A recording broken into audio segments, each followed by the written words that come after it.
The main thing going on with regard to the present situation on your planet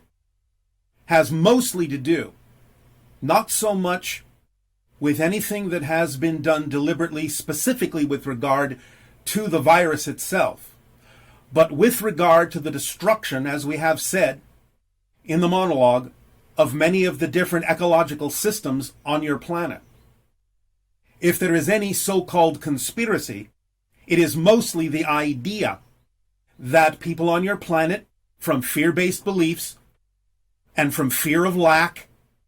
and from the idea of what they believe to be power that is not an expression of power, will conspire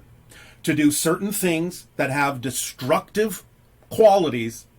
that will eliminate many of the ecological systems on your planet, and have done so, in which these viruses propagate, and by which they are usually contained, at least to a certain degree. But the conspiracies of greed that create the disappearance of certain systems on your planet that these viruses inhabit forces them to go beyond those borders and beyond those barriers in a far greater way than they otherwise would have, seeking out new hosts. The virus is a natural virus. It has, over time, mutated in a variety of ways, but it is not in that sense human-made.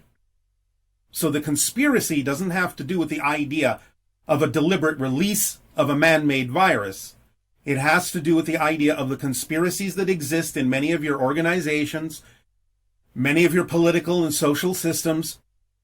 that allow fear of lack and greed to overtake your better nature and cause the destruction of many of the ecosystems on your planet that then allow for the propagation of opportunistic organisms such as this virus to take hold in much broader areas than they otherwise would.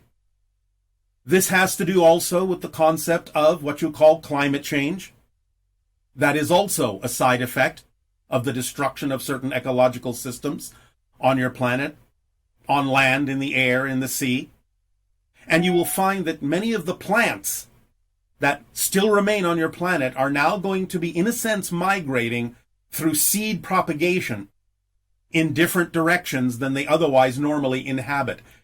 Many of your plants are now moving more northerly and more westerly in order to survive. And the areas in which they were growing will no longer be capable of supporting certain kinds of natural plants or even the foodstuffs that you may choose to grow. This will add to the ability of the virus to propagate itself in broader ranges than it used to.